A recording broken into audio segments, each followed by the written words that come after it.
A financial columnist for the daily Sabah newspaper, Taha Arvas, joins me now from our Istanbul studio. Thank you very much for joining us, Taha. So what do you make of this rate rise?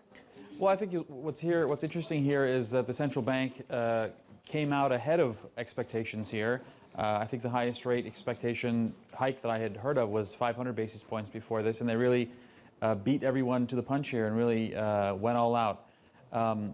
And it was surprising. The market was surprised. There was a little bit of a reaction in the Turkish lira. Maybe not as much as people had expected, but it moved a little, as you mentioned. And how do you expect the lira to perform in the coming days? You know, this is the million-dollar question. The purpose of the rate hike was to quell the rise of the lira and to add some appreciation to it against the dollar. If it holds, then the central bank will have accomplished, its mission here.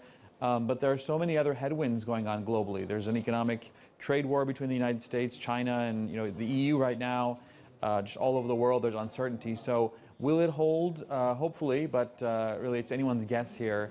Because if any one of these macroeconomic imbalances or global headwinds come back, then it'll go back to where it was. And what do you make of the decision of buying, selling or renting real estate only with Turkish lira?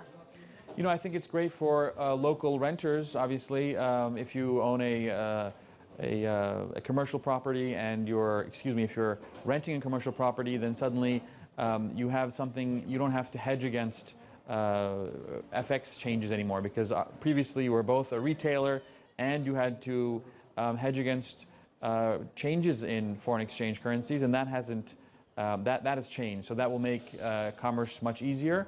For those who are landlords, for those who own commercial real estate, that's going to be a problem for them. But I think it might be a temporary measure until the economy rebalances here, and then after that it might go back to normal.